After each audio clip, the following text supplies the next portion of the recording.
O que fazer no pior dia da tua vida é a série desta semana e estamos a usar um livro do Brian Zahnd e a passagem que estamos a usar como texto base é a passagem em 1 de Samuel capítulo 30, que fala acerca do episódio em que David e os seus homens são invadida a cidade de Siclag e levada como escravos filhos e a esposa de Davi, as esposas e também dos guerreiros, não é?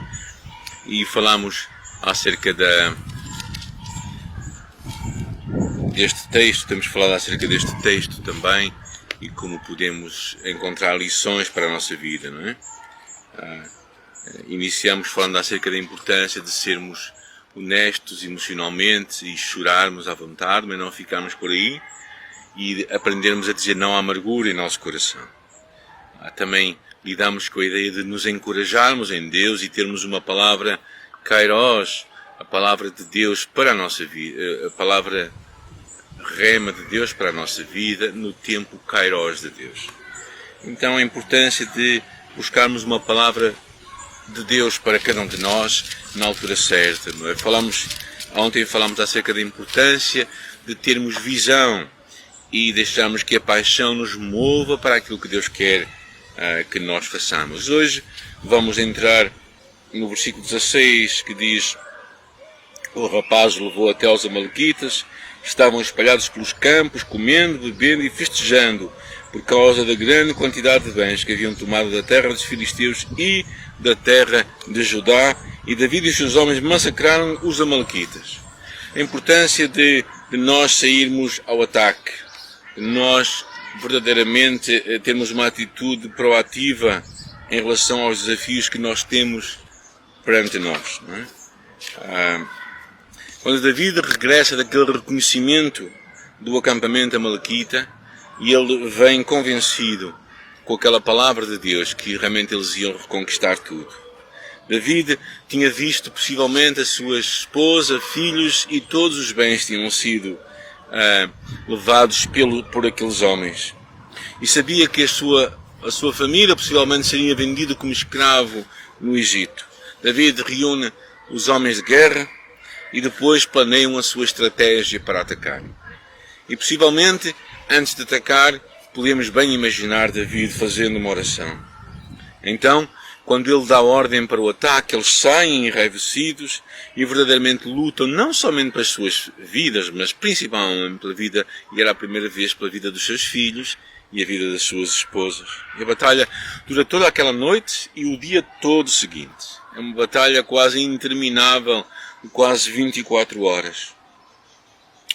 Percebemos que terá sido um tempo-chave e lemos no final que somente 400 homens mais jovens fugiram. E vamos falar disso amanhã, possivelmente. Percebemos um paralelo muito grande acerca da batalha que nós também temos, a batalha espiritual.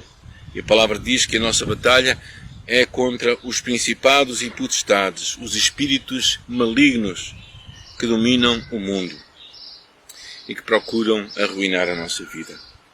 Quer gostemos ou não, nós estamos numa batalha espiritual muito grande. Este é um mundo de demónios.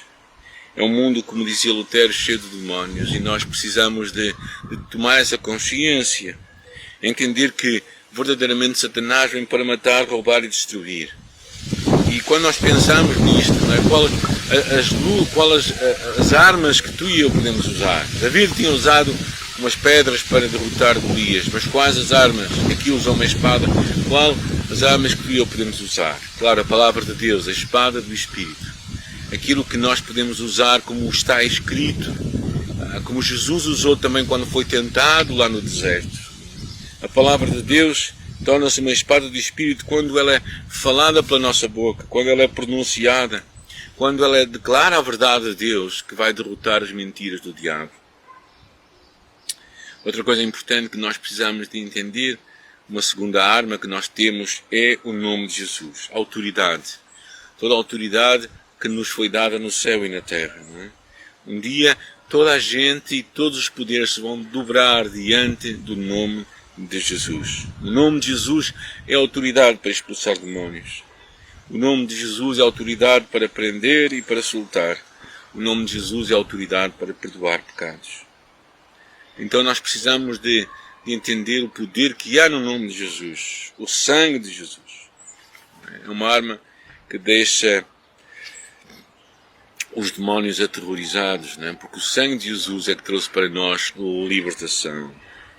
Uma das armas também que é muito poderosa é a oração e o louvor. É como que uma arma de dois canos. A oração, e vemos que a Bíblia está repleta de oração. Entendemos o próprio Senhor Jesus, nos momentos chaves, ele buscava o Pai em oração. Sabia da importância de ele mostrar a sua dependência do Pai. Antes de cada grande evento, Jesus fazia isto de uma forma muito clara. Não é? E se nós queremos no pior dia da nossa vida ganhar a nossa batalha, então temos que nos entregar à oração. Algo também que é poderoso, a outra face da oração, é o louvor. Vemos isso tão claramente em tantos episódios, como aquele episódio de Josafá, quando ele louva a Deus antes de ir para aquela batalha. O episódio quando Paulo e Silas estavam presos na prisão e louvavam a Deus, e o cárcere de Filipos foi aberto. Há um poder enorme quando nós louvamos, porque o nosso foco passa a ser Deus. Não é? E o livro de Daniel fala acerca do poder do nome de Deus. Aqueles que conhecem a Deus, conhecem o nome do Senhor, farão proezas. Então o louvor foca em Deus. A outra arma que nós temos é a cruz. Na verdade, é curioso como a cruz, que parece o lugar de derrota e de grande... porque a maldição que estava sobre o madeiro foi sobre Jesus. Nós percebemos como Deus vem usá-la como o grande elemento de poder e de sabedoria. A cruz é a maior demonstração de poder e sabedoria de Deus.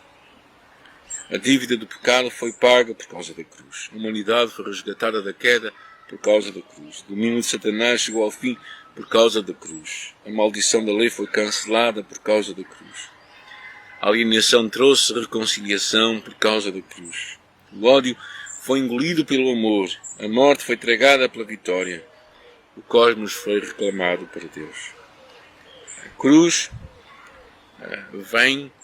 cruz vem um grande poder para a tua e para a minha vida. Sobre o pecado, sobre Satanás, sobre o ódio, sobre a indiferença. A mensagem da cruz. Paulo dizia mesmo que ele só quis tornar Cristo crucificado. Por isso, diante desta ideia do ataque que nós vemos David e todos os seus homens fazer, esta convicção de que eles passaram por causa de uma palavra de Deus, sabiam que iam ser vitoriosos. Para nós também há todo este conceito de que nós temos vitória sobre os principados e potestades. Este é um grande tema da história, o tema do resgate, da redenção que é em Cristo Jesus. Jesus triunfa dos inimigos através da sua morte, sepultamento e ressurreição. Esse é o reino de Deus. Muitos de nós ficamos verdadeiramente parados na morte e no sepultamento. Muitos de nós ficamos parados na sexta-feira santa da Páscoa. Muitos de nós esquecemos que há um domingo de ressurreição. E por isso a palavra de Deus, o nome de Jesus, o sangue de Jesus, a oração e o louvor, todas elas vêm através da cruz de Cristo. E quando nós nos agarramos a isto, nós vamos poder atacar e ser vitoriosos em Cristo Jesus. A palavra de Deus diz que nós somos mais do que vencedores. Quando o general romano regressava vitorioso à capital de Roma, depois de uma longa campanha e de muitas batalhas, e ele passava uma parada militar. Naquela parada militar havia a Via Triunfalis e toda a cidade estava a assistir àquela vitória. Pétalas eram derramadas no chão, incenso era levantado para o ar, os músicos tocavam. O grande general e os capitães passavam por aquela Via Triunfalis. E é exatamente isto que acontece na cruz. Cristo triunfa sobre os inimigos de Deus. E eu e tu em Cristo somos mais do que vencedores. Por isso, avancemos. Deus te abençoe, fica bem, fica com Jesus.